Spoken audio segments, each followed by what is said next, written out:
పరమేశ్వర స్వరూపైన సభకి నమస్కారం. నడవడియను మున్నీటిం గడవం బెట్టంగా నోడ కరణెందగితా నొడగూడుననిన సత్యము గడచిన గుణమింక నుండు కలదేయరయన్. ధృతరాష్ట్రుణ్ణి ఉద్దేశించి విదురుడు పలుకుతున్నటువంటి హితవాక్కులలో తరువాత చెప్పినటువంటి విశేషం. నడవడియను మున్నీటిం గడవం బెట్టంగా. మున్నీరు అంటే సముద్రం, నడవడి అంటే ప్రవర్తన అనేటటువంటిది, ఆచారము అనేటటువంటిది ఒక మహాసముద్రం లాంటిది. దానికి అంతు దరి ఏం ఉండదు. మనిషి ఆఖరి శ్వాస వరకు కూడా గౌరవం దేని చేత పొందుతాడు అంటే కేవలముగా నడవడి వలన పొందుతాడు. ఎన్ని తెలిసున్నవాడు అన్నదానికన్నా ఎంత ఆచరిస్తాడు అన్నదాని చేత గౌరవం ఉంటుంది. అందుకే సీతమ్మ రామాయణం సుందరకాండలో రావణాసురుణ్ణి ఉద్దేశించి మాట్లాడుతూ ఒక మాట అంటుంది. ఇహ సంతో నవాసంతి సతోవా నానువర్తసే తథాహి విపరీతాతే బుద్ధిరాచారవర్జిత అంటుంది. నీకు తెలియవనుకోవాలా? తెలియదనుకోవడానికి నువ్వు వేదం అంతా చదువుకున్నావు కదా. ఇక్కడ మంచి చెప్పేవాళ్ళు లేరనుకోవాలా? చెప్పేవాళ్ళు చాలామంది ఉన్నారు కదా, నువ్వు వినవనుకోవాలా? నీకు ఇన్ని విషయాలు తెలిసున్నా ఏ ఒక్క విషయాన్ని ఆచరించవే. బుద్ధి ఆచారవర్జిత. అన్ని విషయాలు తెలిసున్నాయి, పాటించేది ఒక్క విషయం లేదు. విషయాలు తెలిసి ఉండడం మనిషిని రక్షించదు. విషయం తెలుసుకోవడం దేనికి అంటే ఆచరించడానికి. తెలుసున్న ఒక్క విషయాన్నైనా త్రికరణ శుద్ధిగా ఆచరించిన వాడెవరో వాడు భగవంతుని యొక్క అనుగ్రహానికి పాత్రుడవుతాడు. అన్నీ తెలుసున్నా ఏది ఆచరించని వాడెవరుంటాడో వాడు ఈశ్వరుడి యొక్క ఆగ్రహానికి కారణమవుతాడు. అందుకే ఒక ముతక సామెత వచ్చింది లోకంలో. అన్నీ తెలిసిన్నవాడికి అమావాస్య మరణం, ఏమీ తెలియని వాడికి ఏకాదశి మరణం అని. దానికి కారణం ఏమిటి అంటే అన్నీ తెలిసిన్నవాడికి అమావాస్య మరణం అన్న మాటకి కారణం ఏమిటంటే ఆయనకి అన్నీ తెలుసు కానీ ఆయన ఏం ఆచరించడు. ఏమీ తెలియనివాడు పాపం, ఆయనకి ఏం చదువుకోలేదు, ఆయనకేం తెలియదు, కానీ ఆయన అంతరాత్మ ప్రబోధంతో ఏది మంచో అదొకటే పాటిస్తూ ఉంటాడు. ఇప్పుడు చదువుకోవడం ప్రధానమా, చదువుకోకుండా ఉండడం ప్రధానమా అంటే చదువుకోవడమే ప్రధానం. చదువుకోకుండా ఉండమని చెప్పడానికి వీల్లేదు. కానీ చదువుకోవడం ఎంత ప్రధానమో అంతకన్నా ప్రధానమేది అంటే ఆచరించడం. ఆచరణకి పనికి రాకుండా కేవలం వినడం ఎందుకు కొరగానటువంటి విషయం. కాబట్టి ఆచరణ అన్నదానికి అంత ప్రాధాన్యత ఉన్నది సుమా.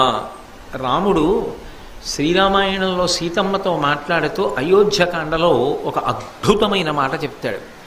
కులీనమకులీనం వా వీరం పురుషమానినం చారిత్రమీవ వ్యాఖ్యాతి వీరం పురుషమానినం అంటాడు. చారిత్రమీవ వ్యాఖ్యాతి శుచిం వా ఇది వా శుచిం. కులీనమకులీనం వా వీరం పురుషమానినం. వాడు ఏ వంశంలో పుట్టాడు, ఎంత గొప్ప కులంలో పుట్టాడు, ఎన్ని శాస్త్రాలు చదువుకున్న వాళ్ళ ఇంట్లో పుట్టాడు, దీని వలన గౌరవిస్తారా? కులీనమకులీనం వా, ఏమీ చదువుకొని ఇంట్లో పుట్టాడా, దాని వలన కాదు గౌరవం. లేకపోతే వీరం పురుషమానినం, ఆయన బాగా గొప్ప వీరుడా. వీర అన్న మాట మీరు ఒకటి జ్ఞాపకం పెట్టుకోవాలి. వీరుడు అంటే అన్ని వేళలా యుద్ధం చేసేవాళ్ళు ఒక్కళ్ళే వీరుడు కాదు. మహాజ్ఞానులైన వాళ్ళని కూడా వీర అన్న శబ్దంతో కలిపి పలుకుతారు.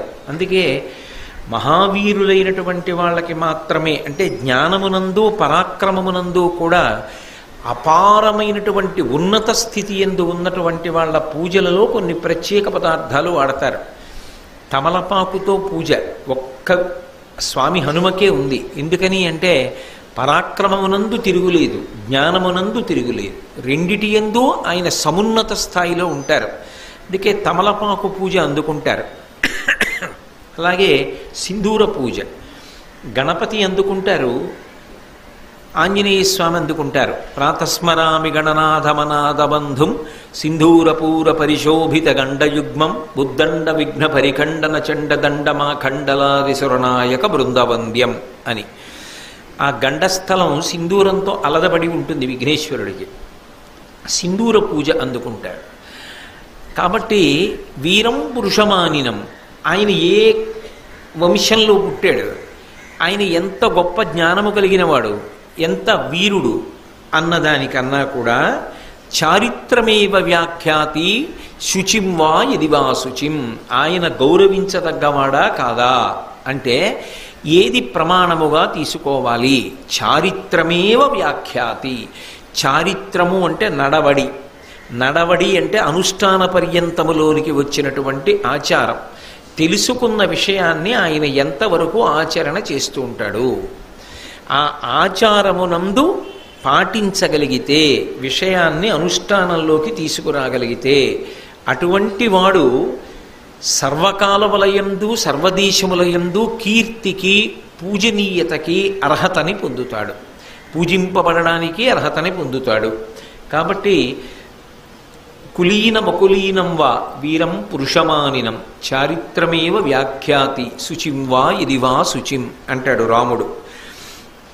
ఇక్కడ గమనించవలసినటువంటి విశేషం ఏమిటంటే, విదురుడు అంటున్నాడు ధృతరాష్ట్రుడితోటి, నడవడి కదా అంత గొప్పది, నడవడి అంత గొప్పదైతే దాన్ని మున్నీరు సముద్రంతో పోలుస్తున్నాడు. ఎందుకని అంటే ధర్మాన్ని దృష్టిలో పెట్టుకుని ఎప్పుడూ ఆచరించడం అనేటటువంటిది సముద్రం లాంటిది, దానికి అంతేం ఉండదు. ఇంకా ప్రతి విషయంలో ధర్మం కోసం వెంపర్లాడిపోయేటటువంటి వాళ్ళు లోకంలో అనేక మంది ఉంటారు. అంత ధర్మాచరణ చేసేటటువంటి మహాత్ములు ఉంటారు, అందులో ఏ విధమైనటువంటి సందేహం కూడా ఉండదు. కాబట్టే అంత ధర్మాచరణం చేసేటటువంటి వాళ్ళు ఎవరు ఉంటారో అటువంటి వాళ్ళ నోటి వెంట వచ్చేటటువంటి మాటలు పరమసత్యములవుతాయి, వాళ్ళకి సమస్తము ద్యోతకములవుతాయి.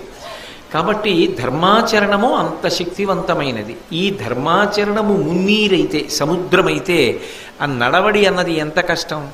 దానికి మళ్ళీ ప్రాణప్రదమైనది, ఆ నడవడిని కాపాడగలిగినది, నడవడియందు మనిషి ఊంచుకోవడానికి ప్రధానముగా కారణమైనది ఏది అంటే సత్యమును పలుకుట.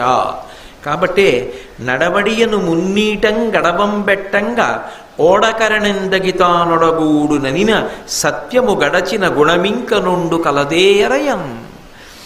ఆ నడవడి అనే దానికి సముద్రం లాంటిదైతే, ఆ నడవడి అనబడేటటువంటి సముద్రమునందు ప్రయాణమునకు అత్యంత ఉపకరించేటటువంటి సాధనము తెప్ప, ఓడ, నౌక, పడవ. అదే సత్యము. అంటే ఎవరు సత్యమునందు ఊంచుకుని ఉన్నాడో వాడు ఎప్పుడూ కూడా ఈ నడవడి అనేటటువంటి విషయంలో ధర్మాన్ని విడిచిపెట్టి ఉండడు. అందుకే సత్యాన్ని పలకడం అనేటటువంటిది ధర్మాచరణమునకు అత్యంత ప్రధానమైన విషయం. సత్యాన్ని పక్కన పెట్టేస్తాను అంటే అసలు ఆచరణ కుదరదు. సత్యముతో ధర్మము కూడి ఉంటుంది, రెండూ కలిసి ఉంటాయి. రెండిటిని విడతీసి చూడడం సాధ్యం కాదు. అందుకే రామచంద్రమూర్తే ఒక చోట ఒక మాట అంటాడు, వెనక్కి వచ్చేసి మళ్ళీ రాజ్యం తీసుకోమని చెప్తే వశిష్ఠాదులు, నేను మాటిచ్చినది ఎవరికి అరణ్యవాసం చేస్తానని? మా తండ్రి గారికి. మా తండ్రి గారు లేరుగా, శరీరం విడిచిపెట్టారు. ఆయనకిచ్చిన మాట నేను ఎలా వెనక్కి తీస్తాను? అన్న మాట మీద నిలబడవలసిందే.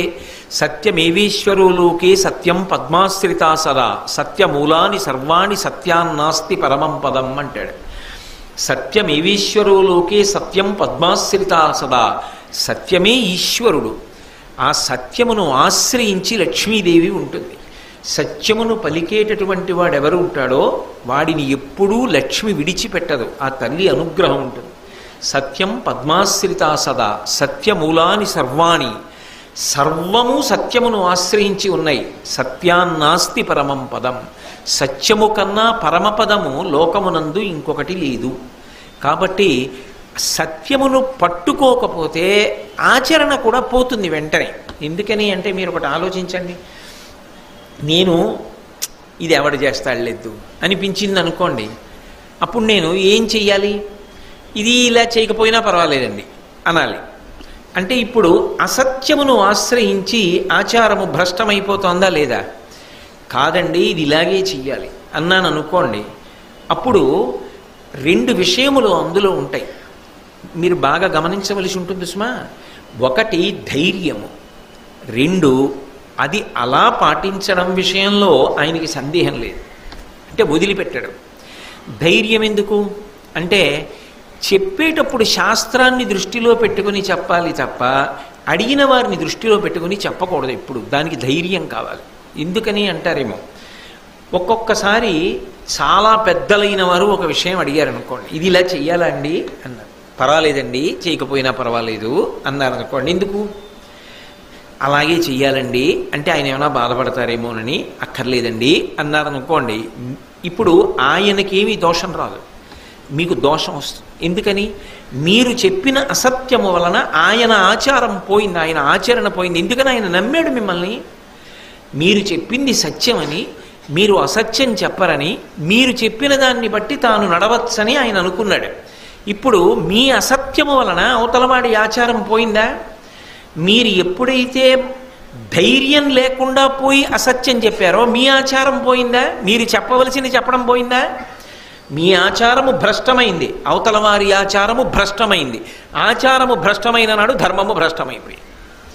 ఇప్పుడు ధర్మమునకేది ఆధారమైంది? సత్యం ఆధారమైంది. కాబట్టి ఆ సత్యాన్ని పట్టుకుని ఉండాలి. సత్యాన్ని విడిచిపెట్టి ధర్మాన్ని పట్టుకుంటానంటే కుదిరే విషయం కాదు. అవి రెండు ఎలా ఉంటాయంటే రెండు కాళ్ళలా ఉంటాయి. మనిషికి రెండు కాళ్ళు ఉంటాయి. నడిచాడు అన్నాను అనుకోండి, ఏం చేయాలి? ఒక కాలు మీద బరువు ఉంచుకుని ఒక కాలు ఎత్తి ముందుకు పెట్టాలి. మళ్ళీ ముందుకెళ్ళిన కాలు మీద బరువు ఉంచుకుని రెండవ కాలు తీసి ముందుకు పెట్టాలి. ఒక కాలు లేదనుకోండి, నడవగలడా? నడవలేడు, కదలిక లేదు. సత్యమును పట్టుకోని ధర్మము కానీ, ధర్మమును పట్టుకోని సత్యము కానీ లోకమునందు నిలవడం. అవి రెండూ ప్రమాదాన్ని తీసుకొస్తాయి. దానికి రామాయణమే ఉదాహరణ. కైకమ్మ ఏం చేసింది? సత్యాన్ని పట్టుకుంది. నాకు ఎప్పుడో వరాలు ఇచ్చావు కదా, అవి ఇప్పుడు తీర్చండి. దశరథ మహారాజు గారు తాను మాటిచ్చాడు రాజ్యం ఇస్తానని భరతుడికి. ఒకానొకప్పుడు నిజానికి కేకేయరాజుకు మాటిచ్చాడు. ఇప్పుడు సత్యాన్ని వదిలి పెద్ద కొడుక్కి పట్టాభిషేకం చేయడం ధర్మం కదా అని ధర్మాన్ని పట్టుకున్నాడు. సత్యాన్ని వదిలి ధర్మాన్ని పట్టుకున్నాడు దశరథ మహారాజు. ధర్మాన్ని వదిలి సత్యాన్ని పట్టుకుంది కైకమ్మ. కైకమ్మ కోరిక తీరలేదు, దశరథుడి కోరిక తీరలేదు. రాముడు అరణ్యవాసానికి వెళ్ళాడు, భరతుడికి పట్టాభిషేకము జరగలేదు. సత్యమును వదిలిన ధర్మము, ధర్మమును వదిలిన సత్యము ఉంచుకో. సత్యధర్మములు రెండూ కలిస్తే అది నడక, ప్రస్థానం. అది ఎక్కడికి ప్రస్థానం? ఆ నడక ఎక్కడికి వెళుతుంది? ఈశ్వరుడి దగ్గరికి చేరుస్తుంది. దీని యందు వైక్లభ్యము కలగకూడదు. సత్యమును ప్రధానం చేసుకుని ధర్మము నడవాలి. మీకు ఈ సందర్భంగా నేను ఒక విషయం చెప్తాను. అబ్దుల్ ఖాదిర్ అని మహమ్మదీయ మతంలో ఆయన ఒక గొప్ప గురువు, ఆఫ్ఘనిస్తాన్కి చెందినవాడు. ఆయన ఒకప్పుడు ఆవుల్ని మేపుతున్నాడు, చిన్నపిల్లాడు. ఆవుల్ని మేపుతూ కూర్చుంటే ఒక ఆవు అకస్మాత్తుగా ఆయన్ని చూసింది. మేము ఆవులం, గడ్డి తింటాం, నువ్వు మనిషివి, నువ్వేం చేస్తున్నావు? మేం గడ్డి తింటే నువ్వు కూర్చుంటున్నావు, మేం గడ్డి తినడం అయిపోతే సాయంకాలం ఇంటికి తీసుకెడుతున్నావు. ఇందుకేనా మనుష్య జన్మ? ఇంతకన్నా ఏమైనా ప్రయోజనం ఉందా అని అడిగింది. అతనికి చెమట పట్టేసింది. అయ్య బాబోయ్, ఎంత పెద్ద ప్రశ్న వేసింది ఆవు. అది గడ్డి తింటోంది, నేను కాపలా కూర్చున్నా, సాయంకాలం అయిపోయింది, ఇంటికి తీసుకెళ్ళా. ఇందుకా మనుష్య జన్మ? ఇంకా ఇంతకన్నా సాధించవలసింది ఏమైనా ఉందా అని ఆయనకి ఒక పెద్ద అనుమానం వచ్చి మళ్ళీ ఆవును అడిగితే మాట్లాడలేదు. అందుకని ఆయన ఏం చేశాడంటే ఆ భయంతో ఏదో తట్టింది, ఇది కాదు నేను జీవితంలో చేయవలసిందని పరిగెత్తుకుంటూ ఇంటికి వెళ్ళిపోయి ఇంటి మేడెక్కేశాడు. ఎందుకు ఎక్కేశాడంటే దానికి ఏం కారణం లేదు, మేడెక్కేశాడు. మేడెక్కితే అరాఫత్ పర్వత శ్రేణి నుంచి కొంతమంది హాజ్ యాత్రికులు వెళ్ళిపోతున్నారు. ఆయన చూశాడు, ఓ వీళ్ళు ఒక సత్యాన్ని అన్వేషిస్తూ వెళ్ళిపోతున్నారు హాజ్ యాత్రకి, నేను కూడా వాళ్ళతో వెళ్ళిపోతాను అనుకున్నాడు. అనుకుని నేను కూడా మత సిద్ధాంతాన్ని తెలుసుకుంటాను, సత్యమునందు ఊంచుకుంటాను, ఆవుని మేపడం కాదు అని గబగబా వెళ్ళి తల్లి కాళ్ళు పట్టుకుని నమస్కారం చేశాడు. ఆ తల్లి ఎంత గొప్పదో చూడండి. ఆవిడంది, ఏమిరా నాయనా అని. అమ్మా, మనుష్య జన్మకి ప్రయోజనము ఆవుని మేపడం ఒకటే కాదు. కాబట్టి అమ్మా, నేను ఆవుల్ని మేపడం కాదు, సత్యాన్ని తెలుసుకోవడానికి అదిగో అరాఫత్ పర్వతాల నుంచి హాజ్ యాత్రకు వెళ్ళిపోతున్నారు బృందం, వాళ్ళు దూరంగా వెళ్ళిపోకుండానే నేను వాళ్ళతో కలిసి వెళ్ళిపోతానమ్మా అన్నాడు. ఆవిడంది, నేను గర్వపడుతున్నాను రా, సత్యాన్ని తెలుసుకోవాలన్న కొడుకు నా కడుపున పుట్టాడు. శుభమస్తు, శ్రీరస్తు, అవిఘ్నమస్తు. నువ్వు నీ జీవితంలో అనుకున్న సంకల్పాన్ని సాధించాలి. కానీ నాన్న, ఒక్క మాట చెప్తాను, గుర్తుపెట్టుకో అమ్మ చెప్పిన మాట అని.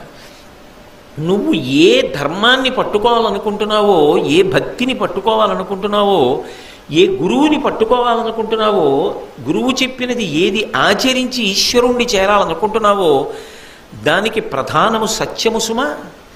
సత్యమునకు ధైర్యము కావాలి. యుద్ధమునకు కావలసిన ధైర్యం కన్నా సత్యమునకు ధైర్యం ఎక్కువ కావాలి. ధైర్యముతో సత్యమును పట్టుకో. అలాగేనమ్మా అన్నాడు. ఆవిడ అంది, మీ నాన్నగారి ఆస్తిలో, ఇప్పటికున్న ఆస్తిలో నీ వాటా నీకు ఇచ్చేయాలి.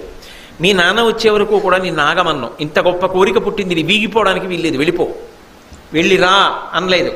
రామాయణంలో గచ్చతాత యథాసుఖం అంటుంది సుమిత్ర, వెళ్ళిపో రాముడితో అంటుంది. అయోధ్యాం అటవీం విద్ధి మాం విద్ధి జనకాత్మజాం, అయోధ్యాం అటవీం విద్ధి గచ్చతాత యథాసుఖం అంటుంది. రామం దశరథం విద్ధి, రాముడు దశరథుడు అనుకో, సీతమ్మ లక్ష్మీదేవి నేననుకో, అమ్మనుకో, అయోధ్య అడవి అనుకో, అడవి అయోధ్య అనుకో, వెళ్ళిపో అంటుంది. వెళ్ళిరా అంద ఈశ్వరుడితో కలిసి వెళ్ళిపోవడమే. అలా ఖాదీర్ తల్లి ఏమందంటే, వెళ్ళిపో, కానీ మీ నాన్న యొక్క ఆస్తిలో వాటాగా నీకు 40 బంగారు నాణెములు వస్తాయి. నీ కోటు లోపల పెట్టి కుట్టేస్తా 40 బంగారు నాణేలు, వెళ్ళిపో అంది. గబగబగబ 40 బంగారు నాణేలు గుండీలు కుట్టేసినట్టు కుట్టేసింది. ఆయన వెళ్ళిపోతున్నాడు. హాజ్ యాత్రికులతో కలిసిపోయాడు, వెళ్ళిపోతున్నాడు. వెళ్ళిపోతుండగా దారి దొంగలు ఎదురొచ్చారు. వచ్చి అందరినీ దోచుకుంటున్నారు. దోచుకుంటుంటే అందరూ తలకొక దిక్కుకి పారిపోయారు. ఇతను ఒక్కడు నిలబడ్డాడు. అమ్మ చెప్పింది కదా ధైర్యం అని. గురువును ఆశ్రయించి భగవంతుణ్ణి వెతుక్కోవడానికి వెళ్తున్న వాడిని దేనికి భయపడాలి నేను? అలాగే నిలబడ్డాడు. ఒక దొంగ గుర్రం మీద ఆగి అన్నాడు, ఏరా పిల్లడా, నీకు భయం లేదా, నువ్వు పారిపోవా అన్నాడు. నేను పారిపోను, నాకు భయం లేదన్నాడు. నీ దగ్గర ఏం లేదా అన్నాడు. లేకే 40 బంగారు కాసులు ఉన్నాయన్నాడు. ఆ దొంగ నవ్వి వెళ్ళిపోయాడు. వెళ్ళిపోయి వాళ్ళ దొంగల నాయకుడికి చెప్పాడు, అందరినీ దోచుకున్నారు, అందరూ ఏడుస్తూ పోయారు, ఈ పిల్లాడు ఒక్కడే నించున్నాడు నవ్వుతూ, వాడి దగ్గర 40 బంగారు నాణెములు ఉన్నాయటండి, వాడికి భయం లేదుట అన్నారు. ఆ దొంగల నాయకుడికి ముచ్చటేసింది ఈ పిల్లాడిని చూస్తే.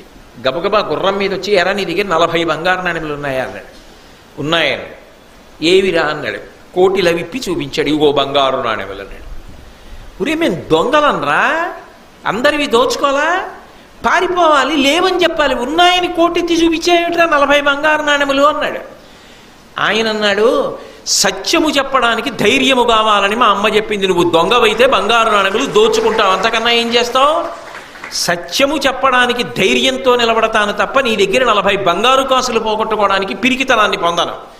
ఏం చేస్తావు? పట్టుకుపోతావు అంతేనా? పట్టుకుపో, మా అమ్మకి ఇచ్చిన మాట తప్పనన్నాడు. వెంటనే దొంగల నాయకుడు గుర్రం మించి దిగి ఏడిచాడు. కళ్ళం బట్టి నీళ్లు పెట్టుకుని ఏడిచా. పిల్లాడి కాళ్ళ మీద పడ్డాడు. ఒరే, నువ్వు మీ తల్లిని మోసగించలేదురా, మీ అమ్మకి ఏ మాట ఇచ్చావో దానికి నిలబడ్డావు. అమ్మ చెప్పింది కానీ నిలబడద్దు, సత్యము కొరకు నిలబడ్డావు ధైర్యంగా. ఇలా మేము మా అమ్మ మాటకి నిలబడాలా, నాన్న మాటకి నిలబడాలా, గురువు మాటకి నిలబడాలా, దేశం కోసం నిలబడాలా, ధర్మం కోసం నిలబడాలా, మా బ్రతుకంతా మోసం. మేము ధైర్యం ఏమిట్రా, మేము పిరికి వాళ్ళం, మాకు ధైర్యం లేదు సత్యం కోసం. ఇంకొద్దు మాకు ఈ జీవితం, ఇదంతా దేశానికి పంచిపెట్టేస్తున్నాం ఈ ధనాన్ని. నీతో కలిసి మేమందరం కూడా సత్యాన్ని అన్వేషిస్తూ వచ్చేస్తాం. మమ్మల్ని అందరినీ శిష్యులుగా స్వీకరించు, నువ్వు చిన్నవాడివి అయినా మాకు నువ్వు గురువు అన్నారు. ఆయనతో కలిసి వెళ్ళిపోయారు. అబ్దుల్ ఖాదిర్ చరిత్ర అని కలాం గారికి చాలా ఇష్టం ఈ విషయం. కలాం గారు తరచుగా ఉటంకిస్తుండేవారు. ఆఫ్ఘనిస్తాన్లో మహమ్మదీయ మతంలో ఆయన చాలా గొప్ప గురువు. అయితే నేను ఎందుకు చెప్తున్నానంటే, మౌలికమైన సిద్ధాంతం దగ్గరికి వచ్చేటప్పటికీ ఎక్కడా విభేదం ఉండదు. ఆచరణకి సంబంధం వచ్చేటప్పటికీ నిజంగా మీరు ఆలోచన చేస్తే ప్రతి మనుష్యుడికి కూడా అన్వయమయ్యేటటువంటి సిద్ధాంతం ఏది ఉంటుందో దాన్ని పరమ విశాల హృదయంతో ఉటంకించాడు విదురుడు. పట్టుకోవడానికి మనకి చిత్తశుద్ధి ఉండాలంతే. కాబట్టి నడవడియను మున్నీటం గడవం బెట్టంగా నోడ కరణెందగితా నొడగూడుననిన సత్యము గడచిన గుణమింక నుండు కలదే ఎరయన్. అయితే మీరు నన్ను ఒక ప్రశ్న వేస్తారు, నాకు తెలుసు. ఏమంటే అంటే మీ ఉద్దేశ్యం అసలు ఎప్పుడూ అబద్ధం ఆడకూడదా? అసలు జీవితంలో నోటి వెంట అబద్ధం అన్నది రాకూడదా? అంటే మీరు ఒకటి బాగా పట్టుకోవాలి, ధర్మము వేరు, ధర్మ సూక్ష్మము వేరు. ధర్మం తేలికగా ప్రతిపాదించడానికి వీలుగా ఉంటుంది. ఇటువంటి విషయాలను ఆధారం చేసుకుని ప్రతిపాదించవచ్చు. కానీ ధర్మ సూక్ష్మాన్ని పట్టుకోవడానికి కొంత పరిణతి అవసరం అవుతుంది. మీకు నేను ఒక విషయం చెప్తాను, మీరు దాన్ని పరిశీలించండి. ఒకప్పుడు రామాయణంలో ఏమైందంటే, సీతమ్మ దగ్గరికి స్వామి హనుమ బయలుదేరి వచ్చారు. 100 యోజనముల సముద్రాన్ని దాటి వచ్చిన ఒకే ఒక వానర వీరుడు వచ్చి ఎంతో కష్టపడి రాత్రంతా అన్వేషణం చేసి తెల్లవారుధామున సీతామాత దర్శనం చేసి రావణుడు మాట్లాడి వెళ్ళిపోయిన తరువాత తల్లి దగ్గరికి వచ్చి, వానరోహం మహాభాగే దూతో రామస్య ధీమతః రామనామాంకితం చేదం పశ్యదేవ్యంగుళీయకం ప్రత్యార్థం తవానీతం తేన దత్తం మహాత్మన సమాస్పృశి భద్రం తే క్షీణ దుఃఖపలాహ్యసి. అమ్మా, నీ దుఃఖం పోయిందమ్మా ఇవాళతో, ఇదిగో నేను రామచంద్రమూర్తి యొక్క అంగుళీయకాన్ని నీకు ఇస్తున్నాను అని ఇచ్చారు. ఇచ్చిన తర్వాత ఏదో మాట్లాడుతుండగా ఈ రాక్షస స్త్రీలందరూ లేచారు. ఆయనేమో అశోకవన భంజనం చేశారు. వెళ్ళి రావణాసురుడితో చెప్పాలి, ఎవరో వానరుడు ఆ అశోకవనాన్ని భంజించాడని. వాళ్ళు వెళ్లే ముందు సీతమ్మ దగ్గరికి వచ్చారు. సీతమ్మ నీతో ఓ కోతి పిల్ల, ఎందుకని? పెద్ద కోతిగా లేరు ఆయన. సూర్యే చాస్తంగతే రాత్రో దేహం సంక్షిప్య మారుతి వృషదం శకమాత్ర సన్ బభూవా అద్భుత దర్శన అని వాల్మీకి మహర్షి రామాయణంలో. కేవలము అంగుష్ట మాత్రంగా బొటన వేలంత పిల్లలా ఉంది కోతి పిల్ల రూపం, అలా ఉన్నారు. ఆ కోతి పిల్ల నీతో కిచకిచలాడింది కదా, ఆ కోతి పిల్లే తర్వాత పెద్ద రూపాన్ని ధరించి అశోకవనాన్ని భంజించింది. ఆ కోతి ఎవరు అని అడిగారు. ఆవిడంది, యూయమేనాభిజానాతి యూయం యద్వా కరిష్యతి అహిరేవహ్యహే పాదాన్ విజానాతి సంశయ అంది. ఏమో వచ్చినవాడెవరు? పాము కాళ్ళు పాముకి తెలియాలి, మీ రాజ్యంలో వచ్చినవాడెవరో మీకు తెలియాలి అంతే. పాము పాకుతోంది అనుకోండి, పాము అలా పాకుతోంది కదా, శరీరం అంతా కదులుతోంది కదా, లాగదు కదా, ముందు నుంచి వెనక్కి లాకుతూ వెళ్ళదు కదా శరీరాన్ని, ఏదో రైలు బండిలాగా. పాము కాళ్ళున్నాయా అని అడిగారు అనుకోండి. అది పాకుతుండగా నేను వెళ్ళి తిరగేసి చూడనా, పాముకి కాళ్ళు ఉన్నాయో లేవో. ఎందుకంటే కొన్ని కాళ్ళు విచిత్రంగా ఏమిటంటే ఒకప్పుడు కనపడతాయి, ఒకప్పుడు కనపడవు. అలా కూడా ఉంటాయా అంటారేమో. విమానం చక్రాలు దిగినప్పుడు కనపడతాయి, పైకి వెళ్ళినప్పుడు లోపలికి పోతాయి. పైకి వెళ్తున్నప్పుడు విమానానికి చక్రాలు ఉన్నాయంటే లేవు, కిందకు వచ్చినప్పుడు చక్రాలు లేకపోతే ఎలా దిగింది? కనపడతాయి చక్రాలు. అప్పుడు ఉన్నాయా లేవా అంటే ఖచ్చితంగా చెప్పాలి, సత్యంగా చెప్పాలంటే పైకి వెళ్ళిన తర్వాత దాంట్లోకే లాగేస్తామండి, దింపేటప్పుడు మాత్రం చక్రాలు బయటికి తీస్తాం అని విమానం నడిపే ఆయనే చెప్పాలంతే. అలా పాము కాళ్ళున్నాయా లేవా అంటే పాముకే తెలియాలి, మీ ఊళ్ళోకి వచ్చిన వాడెవరో మీకే తెలియాలని. అబద్ధమా కాదా? ఆవిడికి తెలియదు హనుమ ఎవరో, ఎందుకు వచ్చారో తెలియదు, ఉంగరం ఇచ్చారని తెలియదు, మీకే తెలియాలి నాకేం తెలుసు అంటే చెప్పకపోవడం అబద్ధమే కదా. మరి సీతమ్మ అబద్ధం ఆడిందా లేదా రామాయణంలో అంటే మీకు మొహమాటం చెప్పడానికి. ఏమంటాడో రామాయణం కదా, సీతమ్మ అబద్ధం ఆడిందంటే మళ్ళీ లేనిపోను గొడవ, ఏమంటాడో నించోపెట్టి ఇప్పుడు పెద్ద చర్చ మొదలెడతాడో ఏమిటో మీకు అనుమానం. మీకు ఎవరికి అనుమానం అక్కర్లా, నేనే చెప్తున్నా ఆవిడ అబద్ధం ఆడింది. ఎందుకంటే అందులో పెద్ద అనుమానం ఏముందండి? అనుమానం ఉందా? ఆడిందా? అబద్ధమేనా? ఖాయమా? అబద్ధమేట. మరి సీతమ్మ అబద్ధం ఆడచ్చా? మరి సీతాయాశ్చరితం మహత్ పౌలశ్చ వధమిత్యేవ చకార చరితం వ్రత అని రామాయణానికి పేరు పెట్టారు వాల్మీకి మహర్షి. మరి సీతమ్మ అబద్ధం ఆడితే ఎలా చెల్లుతుంది? అంతటి మహాపతివ్రత. అది ధర్మ సూక్ష్మము అంటారు. ధర్మమర్థమైనంత తేలికగా ధర్మ సూక్ష్మం అర్థం కాదు. పెద్ద ధర్మాన్ని నిలబెట్టడానికి ఒక్కొక్కసారి చిన్న ధర్మాన్ని తప్పుతారు. అప్పుడు అది పెద్ద ధర్మాన్ని నిలబెట్టడమే అవుతుంది తప్ప ధర్మాన్ని తప్పడం అవ్వదు. ఇప్పుడు ఆవిడ నిజం చెప్పేసింది అనుకోండి, అవునండి ఆయన పేరు హనుమండి, ఆయన వానరుడండి, ఆయన సుగ్రీవుని యొక్క సచివుడండి, మా ఆయన పరుపున వచ్చాడండి, ఇదిగో చూశారా నాకు ఉంగరం తెచ్చాడండి, నేను అబద్ధం ఆడకూడదండి నిజం చెప్పేశానండి, ఆయన్ని పట్టుకుని ఆయన కంఠం కోసేశారనుకోండి, అది సాధ్యం కాని విషయం. అసలు చెప్తున్నా, ఇప్పుడు తనని ఆశ్రయించి తన కొరకు తన రక్షణ కొరకు బయలుదేరి వచ్చిన ఏకైక వీరుడు ఆ రాజ్యం మొత్తం మీద తన కోసమని అంత కష్టపడి తన భర్త పనుపున వచ్చినటువంటి వీరుడు యొక్క గుట్టుమట్లు చెప్పి ఆయనకి ప్రాణహాని కల్పించడం కన్నా ఒక అబద్ధం చెప్పి ఆయన ప్రాణములను కాపాడడం, ఒక వ్యక్తి ప్రాణములను కాపాడడం పెద్ద ధర్మం.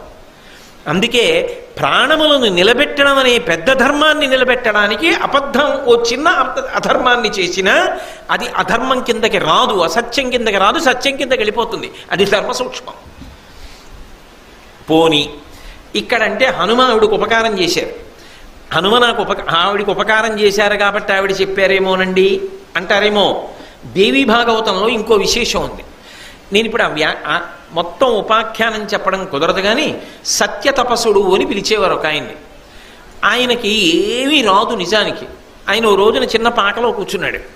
కూర్చుని ఉండగా ఒక వేటగాడు ఒక అడవి పందిని తరుగుతూ బాణం వేశాడు. అది దాని యొక్క ప్రాణస్థానమునందు గుచ్చుకుంది. పెద్ద అరుపు అరుస్తూ నెత్తురోడిపోతూ ఆయన నిశ్శబ్దంగా అలా కూర్చుని ఉన్నాడు, ఏదో ఆలోచిస్తూ. ఆ పంది లోపలికి వచ్చింది. ఒక్కసారంత పంది బాణం నిత్తురు నోరు తెరిచి దాని అరుపు చూశాడు. లేచి నిలబడి అనుకోకుండా ఆయన నోటి వెంట సారస్వత బీజం వచ్చింది, సరస్వతీ కటాక్షం వచ్చింది. ఇప్పుడు ఆ పంది పక్కనున్న పొదలోకి వెళ్ళి దాక్కుంది. వెనకాతలే వేటగాడు వచ్చాడు. వచ్చి ఏమండే ఇక్కడ పంది ఒకటి పరిగెత్తుకొచ్చింది, అది ఎక్కడుంది అని అడిగాడు. నిత్తురు కనపడుతోందిగా, అది ఎక్కడ దాక్కుంది అని అడిగాడు. అది ఎక్కువ దూరం పరిగెత్తలేదు, ఇంకా చంపేద్దామని. ఈయన అన్నాడు, యాపశ్యతి నసాబ్రూతే ఆబ్రూతే సనపశ్యతి అహో వ్యాధ స్వకార్యార్థిన్ కిం పృచ్యతి పునః అన్నాడు. ఒరే నాయన, చూసినవి చెప్పవు, చెప్పినవి చూడలేదు, ఎందుకు అన్ని మాటలు అడుగుతావు? ఆ పందే దొరికిందా, ఇంకోటి వెతుక్కో. ఈ పిచ్చాయని చెప్పింది ఏమిటో అర్థం కావట్లేదు, పందిటి రాలేదేమో అని ఆయన వెళ్ళిపోయాడు. పంది రక్షింపబడింది. పంది సుందరకాండలో సీతమ్మకి హనుమ ఉపకారం చేసినట్టు చేసిందేం కాదుగా. కానీ ఆయన యాపశ్యతి నసాబ్రుతే, చూసిందేది కన్ను చూసింది, పంది ఇలా వెళ్ళిందని. ఇలా వెళ్ళింది అని చూసినటువంటి పందిని చూసింది కన్ను. ఆ కన్ను చెప్తుందా? చెప్పలేదు. ఎవరు చెప్పాలి ఇలా వెళ్ళిందని? నోరు చెప్పాలి. నోరు చూసిందా? నోరు చూడలేదు. యాపశ్యతి నసాబ్రూతే ఆబ్రూతే సనపశ్యతి, చూసింది చెప్పలేదు, చెప్పేది చూడలేదు. కాబట్టి నన్ను ఎందుకు అడుగుతావు?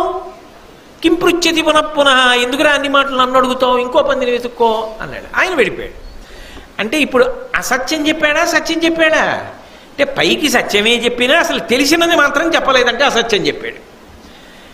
మరి అసత్య దోషం రాలేదా సరస్వతీ కటాక్షం రాగానే? నిజమైన సరస్వతీ కటాక్షం ఏమిటంటే ప్రాణి రక్షణ చెయ్యడం. ఒక ప్రాణి యొక్క ప్రాణం పోకుండా కాపాడాలి. చెప్పేయడం తేలిక, చచ్చిపోయాక ప్రాణం పెట్టగలవా? అందుకే ఒక ప్రాణి రక్షణ కొరకు చెప్పిన అబద్ధం అసత్యం కాదు, సత్యమే అవుతుంది. అందుకే సత్యాన్ని పలుకు అనేటటువంటి మాటలో, సత్యమును అనుష్ఠించు అన్న మాటలో ధర్మసూక్ష్మం ఎరిగి ప్రవర్తించాలి. అలాగని నేను ఏదో ఆ ఉపకారం కోసం అబద్ధాలు చెప్పానండి అని అదే పనిగా అబద్ధాలు చెప్పకూడదు. ధర్మము, ధర్మసూక్ష్మము గుర్తెరిగి సత్యమును ఆలంబనం చేసుకుని ప్రయాణించేవాడు ఎవరుంటాడో వాడు ధర్మభ్రష్టుడు కాకుండా సముద్ర తరణం చేసి ఇక పుట్టుక లేనటువంటి పునరావృత్తి రహిత శాశ్వత శివ సాయుధ్య స్థితిని పొందగలుగుతాడు. కాబట్టి నడవడియను మున్నీటింగడవంబెట్టంగ నోడకరణెందగి తానొడగూడున నిన సత్యము గడచిన గుణమింక నొండు గలదేయరయన్. లోకంలో నడవడి అనేటటువంటి ఒక పెద్ద సముద్రాన్ని దాటడానికి అసలు సత్యము కన్నా గొప్ప నౌక ఇంకొకటి లేదు. ఆ సత్యమును ఎవరు పట్టుకుంటారో వాడికి ఆచరణ ఉన్నది. సత్యమును పట్టుకున్న వాడి వెనక తొందరగా మిగిలిన వాళ్ళు కూడా పెడతారు. ఆ సత్యాన్ని బట్టే ధర్మం కూడా నిలబడుతుంది. ఇందాక నేను మీకు అబ్దుల్ ఖాదిర్ వృత్తాంతం చెప్పాను కదా. సత్యమును నమ్మాడు, సత్యము పక్క ధైర్యము నిలబడింది, అంతే. ఆచరణ అదే వెళ్ళిపోతుంది, అంతే. ఇంకా సత్యాన్ని వదిలిపెట్టి ధర్మాన్ని పట్టుకుంటాను, ఆచరణ చేస్తానంటే కుదిరే విషయం కాదు.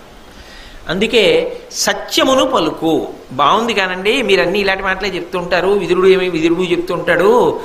కానీ సత్యమును పలుకు అండం కన్నా సత్యమునే పలకడానికి ఏదైనా తేలిక మార్గం ఉంటుందా? అసత్యం పలకకుండా కట్టడి చేసే మార్గం ఏమైనా ఉంటుందా లోకంలో? అంటే ఉంటుంది. ఏమిటో తెలుసా? ప్రారంభంలో ధర్మచట్రంలో ఇమిడిందో లేదో అన్నాను అనుకోండి, ధర్మం ఏదో తెలియాలి కదండి అంటారు. తేలిక పరీక్ష ఏమిటో తెలుసా? నువ్వు ఏది చేస్తే అందరికీ చెప్పచ్చో అది చెయ్యి.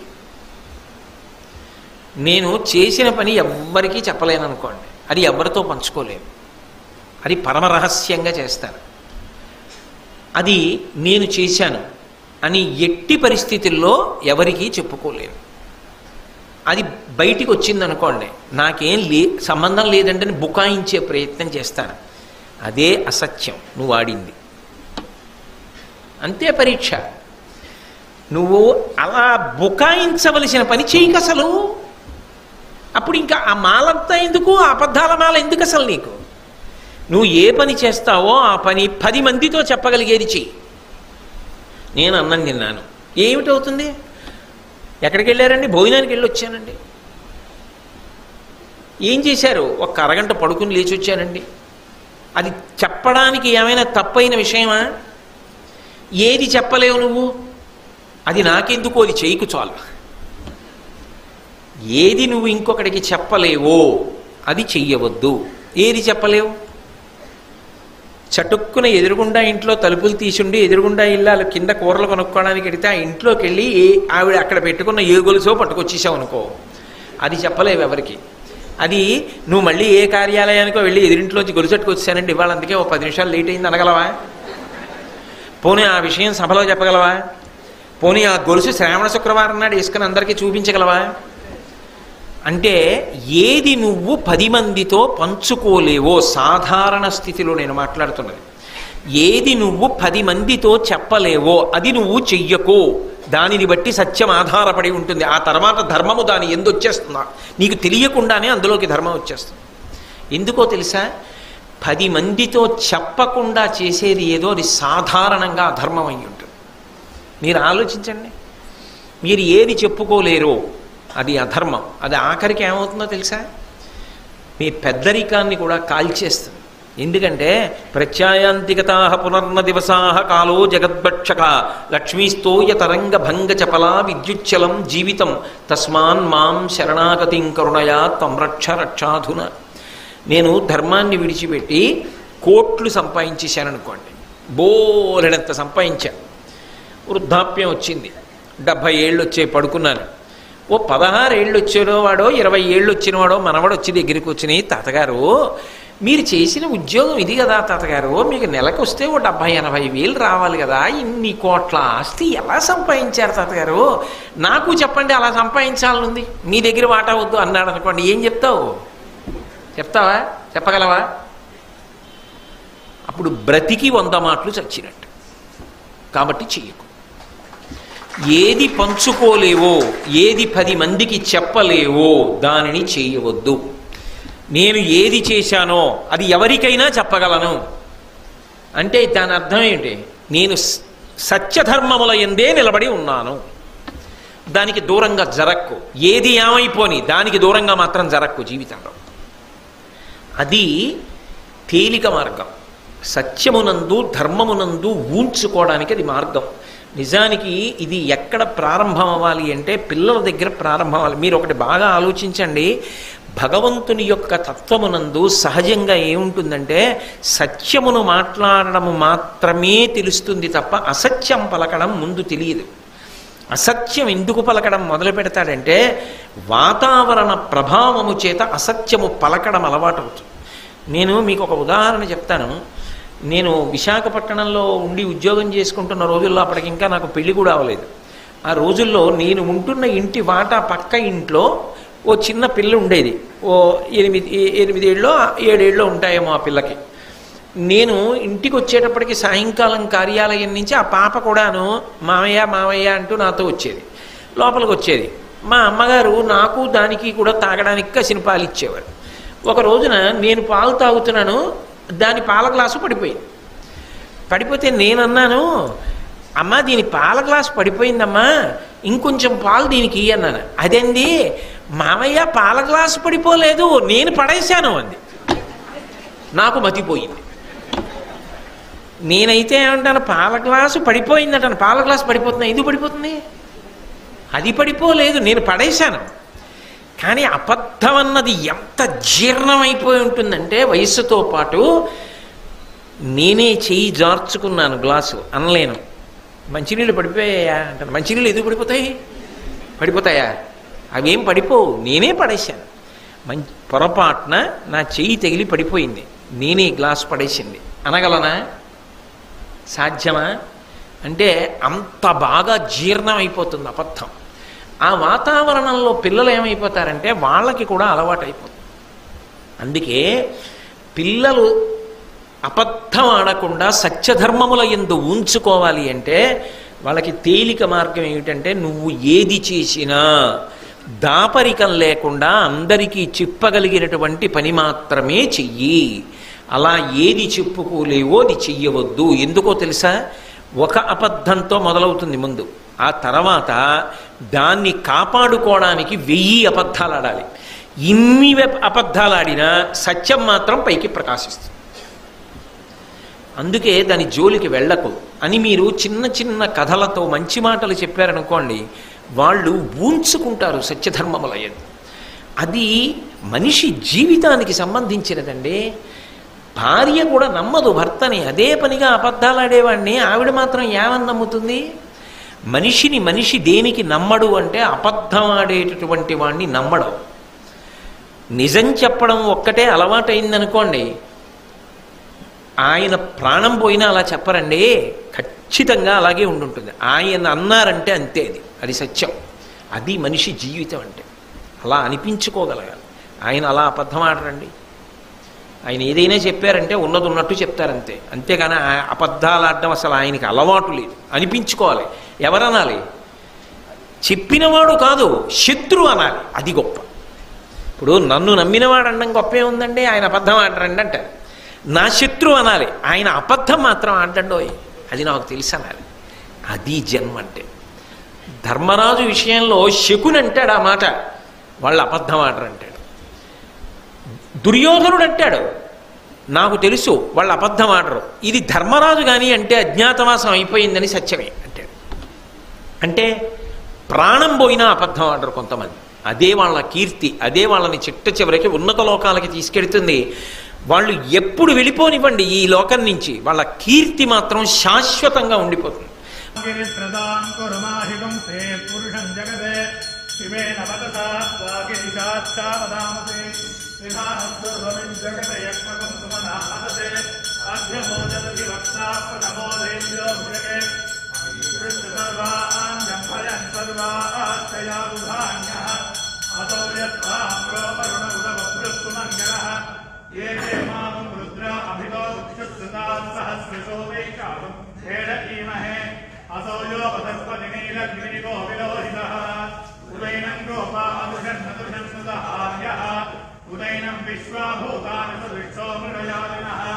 నమో అస్తు నీలగ్రీవాయ సహస్రాక్షాయ మీరుషే అంతేభ్యో గలన్నమః